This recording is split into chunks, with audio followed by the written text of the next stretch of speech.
Hello student, आज हम on Shakespeare poem जो है 1630 जॉन मिल्टन की, इसके क्वेश्चन आंसर पढ़ने जा रहे हैं। पहला प्रश्न, how did Shakespeare make, how कैसे did Shakespeare make his live long monument, कैसे शेक्सपियर बना चुका है अपने दीर्घायु मॉन्यूमेंट को, स्मारकों को चिरंजीवी बना चुका है। यानी शेक्सपियर ने कैसे उसको अपने स्मारकों को दीर्घायु बनाया है, क्या किया है ऐसा उसने। देखें, शेक्सपियर हैज रिटन, शेक्सपियर लिख चुका है अ नंबर ऑफ, कई ग्रेट ड्रामास, महान नाटक, एंड पोएम्स और कविताएं।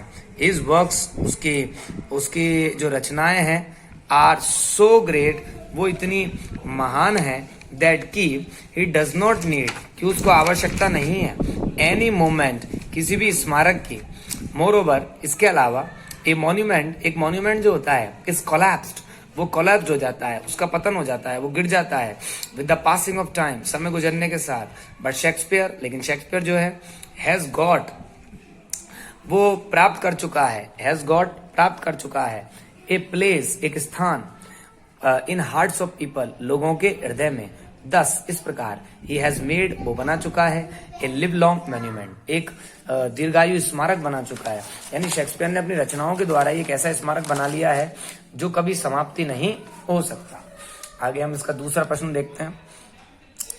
वाई डिड, क्यों मिल्टन फील, क्यों मिल्टन फील करता है, क्यों मिल्टन ने फील किया कि इट वॉज नॉट नेसेसरी, कि आवश्यक नहीं था, टू पुट अप, बनाना, ए मॉन्यूमेंट, एक स्मारक, इन स्टोन, पत्थर का, फॉर शेक्सपियर, शेक्सपियर के लिए। मॉन्यूमेंट आर बिल्ड, अब इसका आंसर देखें। मॉन्यूमेंट जो होते हैं, आर बिल्ड, बनाए जाते हैं, एज ए साइन, एक चिन्ह के रूप में, ऑफ रेस्पेक्ट, सम्मान के, एंड रिमेम्बरेंस, और यादों के, टू द डेड, मरे हुए व्यक्ति के, यानी कि मरे हुए व्यक्ति की याद में स्मारक बनाए जाते हैं। बट शेक्सपियर इज रेस्पेक्टेड, लेकिन शेक्सपियर को सम्मानित किया जाता है, एंड रिमेम्बर्ड, और याद किया जाता है, फॉर हिज ग्रेट वर्क्स, उसकी महान रचनाओं के लिए। ही विल लिव, वो जिएगा, in the hearts of people, लोगों के हृदय में, for the ages to come, आने वाले युगों तक। हिज ग्रेट ड्रामास, उसके महान नाटक, एंड, और पोएम्स आर, उसकी कविताएं, आर, हैं, द ट्रू मॉन्यूमेंट, सच्चे स्मारक, फॉर हिम, उसके लिए। देयरफॉर, इसीलिए, मिल्टन फेल्ट, इसीलिए मिल्टन ने महसूस किया कि इट वॉज नॉट नेसेसरी, कि यह आवश्यक नहीं है, टू पुट अप, स्थापित करना, ए मॉन्यूमेंट, एक स्मारक, इन स्टोन, पत्थर का, फॉर शेक्सपियर, शेक्सपियर के लिए। यानी शेक्सपियर के लिए एक पत्थर का स्मारक बनाने की कोई आवश्यकता नहीं है। आगे देखें, तीसरा प्रश्न देखते हैं। व्हाट डज, क्या, द वीक विटनेस, कमजोर गवाह, ऑफ दाई नेम, तेरे नाम के कमजोर गवाह, ये लाइन जो है, रेफर टू, किस चीज को संदर्भित करती है, बताती है। तो देखें, the weak witness of thy name, ये जो पंक्ति है कि तेरे नाम के कमजोर गवाह, रेफर्स करती है, बताती है, टू द मॉन्यूमेंट्स, स्मारकों को, शेक्सपियर्स वर्क्स, शेक्सपियर की रचनाएं, आर, हैं, द ग्रेट मॉन्यूमेंट्स, महान स्मारक, फॉर हिम, उसके लिए। शेक्सपियर की जो रचनाएं हैं वो उसके लिए एक महान स्मारक हैं।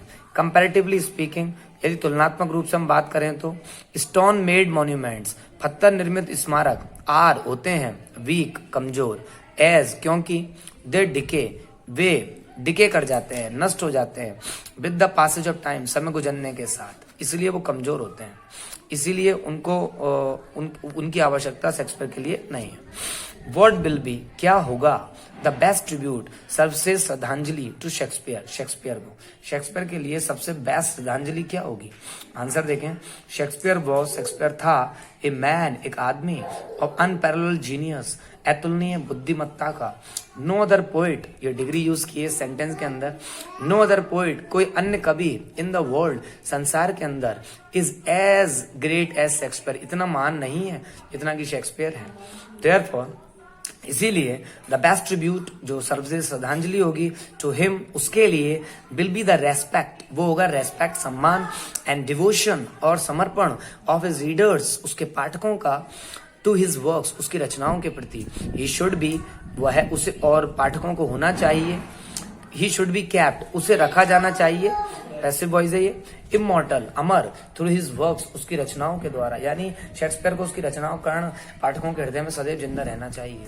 ही should get we should get हमें पाना चाहिए इंस्पिरेशन, प्रेरणा फ्रॉम हिज वर्क्स, उसकी रचनाओं से। हमें विलियम शेक्सपियर की रचनाओं से प्रेरणा लेनी चाहिए कि एक अकेला व्यक्ति जो कि ज्यादा पढ़ा लिखा भी नहीं था, अगर इन कंपैरेटिवली अगर हम देखें मिल्टन की कंपैरिजन में, तो वो ज्यादा पढ़ा लिखा नहीं था शेक्सपियर, लेकिन उसके बावजूद भी इतनी अच्छी रचनाएं कर पाया कि हाईली एजुकेटेड मिल्टन भी उसको प्रेज कर रहा है। तो ये एक बहुत बड़ा शेक्सपियर के फेवर में बात जाती है। देखते हैं हम आगे, हम 5वां प्रश्न जो इस पोयम का आ रहा है, जो कि आखिरी प्रश्न है। राइट ए क्रिटिकल समरी, एक आलोचनात्मक सारांश लिखिए ऑफ द पोयम। ऐसा प्रश्न परीक्षा में काफी आते हैं।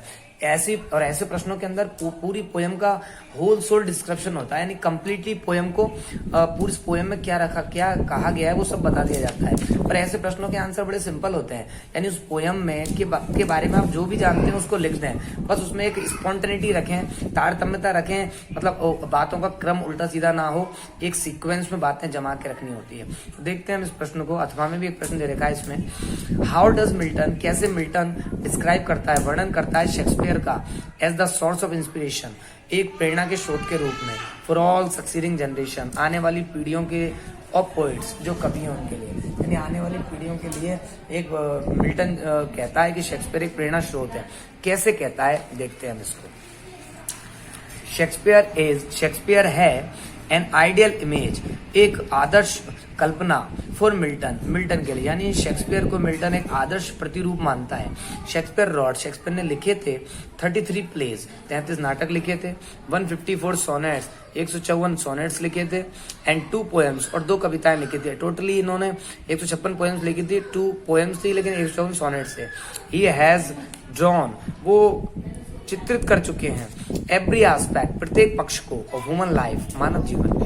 ही इज मैचलेस, वो अतुलनीय है। मैचलेस मतलब जिसका मेल ही ना हो, यानी शेक्सपियर की टक्कर का कोई नहीं है। Even at the present time, आज 500 साल भी उसकी टक्कर कोई नजर नहीं आता। He lives, वो जीता है, इन द हार्ट्स ऑफ पीपल, लोगों के हृदय में, बिकॉज ऑफ हिज राइटिंग्स, उसके लेखन के कारण, उसकी रचनाओं के कारण। ही डज नॉट नीड, उसको आवश्यकता नहीं है, अ मैन मेड मॉन्यूमेंट, एक मानव निर्मित स्मारक की। हिज वर्क्स, उसकी रचनाएं, आर हैं द ग्रेट मॉन्यूमेंट, महान स्मारक, फॉर हिम, उसके लिए। He is the great air, वो है एक महान उत्तराधिकारी, टू प्रेज, प्रशंसा का। यहाँ इसके बाद फुल स्टॉप आएगा, फुल स्टॉप लगा हुआ नहीं है, आप यहाँ पर फुल स्टॉप जरूर लगाएं प्रेज के बाद। यहाँ से नया सेंटेंस स्टार्ट हो रहा है, ये मिसप्रिंट है थोड़ा सा। द बेस्ट ट्रिब्यूट, जो सबसे श्रद्धांजलि है, टू शेक्सपियर के लिए, इज टू फॉलो, वो होगी फॉलो करना। इस टू का स्ट्रक्चर आ रहा है यहाँ पर, जो हमने सीखा था, इस to, M2, R2, was2, were2, वो आ रहा है। इस टू फॉलो, अनुसरण करना, हिम, उसका, एंड हिज आइडियल्स, और उसके आदर्शों का, सिंसियरली, निष्ठापूर्ण तरीके से। पीपल आर ग्रेटली इम्प्रेस्ड, लोग ग्रेटली इम्प्रेस्ड, बहुत प्रभावित हैं, बाय हिज वर्क्स, उसकी रचनाओं से। लोगों को भी बहुत प्रभाव पड़ा है शेक्सपियर की रचनाओं का। मिल्टन हिमसेल्फ, मिल्टन स्वयं, वॉज, था, अंडर द ग्रेट इम्प्रेशन, बहुत गहरे प्रभाव में था, of the works of Shakespeare की रचनाओं के। मिल्टन सेज दैट, मिल्टन कहता है कि शेक्सपियर को आवश्यकता है, नो मॉन्यूमेंट्स, किसी भी स्मारक की नहीं। पोइट्स आफ्टर हिम, उसके बाद के जो कवि हैं, यानी शेक्सपियर के मरने के बाद के जो कवि हैं, हैव लर्न्ड, वो सीख चुके हैं, ग्रेट लेसन्स, कई पाठ, बड़े सबक, फ्रॉम हिज वर्क्स, उसकी रचनाओं से। थस, इस प्रकार, ही हैज बीन, वो रहा है, अ सोर्स ऑफ इंस्पिरेशन, एक प्रेरणा का स्रोत, फॉर फ्यूचर पोइट्स, भविष्य में आने वाले कवियों के लिए। नीचे चौथी पोएम आपको नजर आ रही होगी, वो अपन बाद में पढ़ेंगे। तीसरी पोएम के बारे में आपको बताना चाहूंगा कि आपने पोएम पढ़ने का जो पैराफ्रेज पढ़ा, और आप जब क्वेश्चन आंसर पढ़े तो आपको ये कहीं ना कहीं जरूर महसूस हो रहा होगा कि पैराफ्रेज में से ही लगभग पूरे आंसरों की लाइनों को रखा गया है।